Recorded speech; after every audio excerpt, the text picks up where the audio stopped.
Alrighty, folks, I've been wanting to do this video for a while and just haven't had time, so I figured I'd do a truck cat episode video, if you will, about why I don't pledge allegiance. Tomorrow night is Rhino Hunt, and one of the things they do is they say a prayer, which I'm all for. I believe in the Lord God Almighty, and we also say the Pledge of Allegiance. I used to do it because I didn't want to be like an outsider, but I do not believe it, so I do not participate.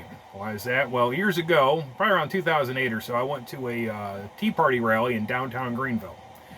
And they had several people speak, but despite all the Confederate flags there was this black fella that wanted to get up and speak, and despite that, they let him get up there and speak, and I don't remember who he was or what all he spoke about, but he said one thing that made me awfully mad. He said the Pledge of Allegiance was written by a socialist. Now, back then, we didn't carry these spy devices in our pocket, so I went home and got on my computer and I Googled it, and sure enough, the pledge was written by Francis Bellamy, an American socialist, who was cousin to some other socialist that wrote a book about socialism. And why are we repeating a socialist pledge? Why should we do that? Lost my train of thought there for a minute, but, instead of pledging our allegiance to the flag or to our government, shouldn't we be causing our government to obey their oath to keep and uphold their Constitution? Isn't that what we're kind of doing with these political groups? I mean, let's look at the Pledge of Allegiance. It starts out, I pledge allegiance to the flag of the United States of America and to the republic to which it stands. I mean, one part I like about it is it calls it a republic. You watch news, even Fox News, it keeps on talking about our democracy. We're not supposed to have a democracy. We're supposed to have a republic. Government's not supposed to do what we the people want it to do. Government's supposed to do what we the people specified in our Constitution. We gave them few and enumerated powers, not the power to do whatever the heck they want to. Pause again. And then the next part, one nation, under God, indivisible. Well, the under God part I like, but they added that later because the Christians weren't going along with this pledge. I mean, initially you had to do like the Nazi salute and say the pledge, and they're like, we ain't doing that. And it's pretty darn sad what politicians will get the church or the Christians to do when they pay lip service to our God. I mean, look at any dollar bill or any coin, it says, in God we trust. But it's a dishonest mode of trade. It's a worthless piece of paper. It's pot metal. It's not real money. According to Article 1, Section 10 of the U.S. Constitution, we're only supposed to use gold or silver as money. And yet we're using this worthless paper. But then you have the one nation, indivisible. What type of Lincolnian crap is that? Before the War of Southern Independence, back during the War of 1812, they had the Hartford Convention. There was people up north talking about seceding. Secession was always a thing.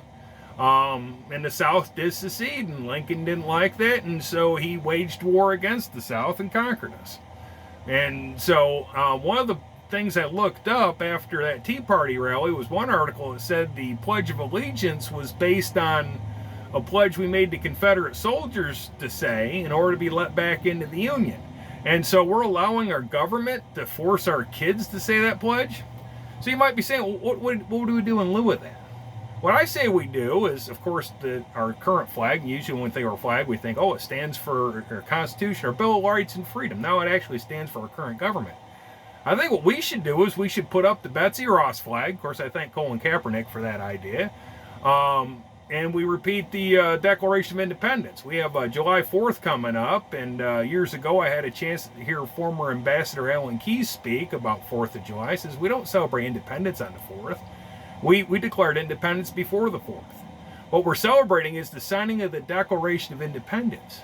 And the sad thing is I went to a government school like most of y'all, and I've memorized the Pledge of Allegiance really good, but can I memorize the Declaration of Independence? I must confess I have not memorized the Declaration of Independence, but who knows, maybe if we said it at every one of our meetings, maybe we'd remember it. It's easy enough to look up online in Congress, July 4th, 1776.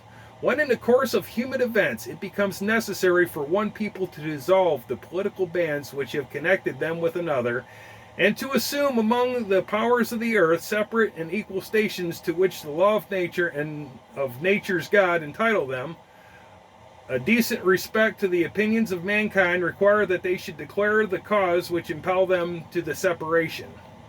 We hold these truths to be self-evident, that all men are created equal, and that they are endowed by their Creator with certain unalienable rights, that among them are life, liberty, and the pursuit of happiness, that to secure these rights, governments are instituted among men, deriving their just powers from the consent of the governed, that whenever any form of government becomes destructive to these ends, it is the right of the people to alter or abolish it, and to institute new government, laying its foundations on such principles and its organizing its powers in such form as to them shall seem most likely to affect their safety and happiness. Prudence indeed will dictate that governments long established should not be changed for light or transient causes, and accordingly all experiences have shown that mankind is more disposed to suffer while evils are sufferable than to right themselves by abolishing the forms to which they are accustomed.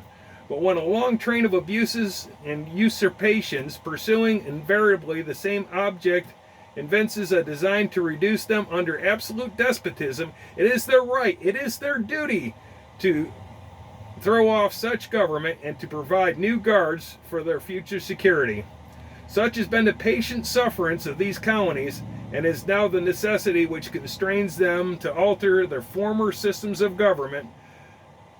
The history of the present kings of Great Britain is, the history of the present King of Britain is a history of repeated injuries and usurpations, all having direct object the establishment of absolute tyranny over these states. To prove this, let the fact be submitted to the candid world. I'm not going to read all of it. This is already too long, but isn't that the message we'd rather send to our government other than, oh, we pledge allegiance to you? So, yeah, if you see me not pledging allegiance, I'm not some radical like Colin Kaepernick or some, communist or something like that. I believe in our Constitution. I believe in the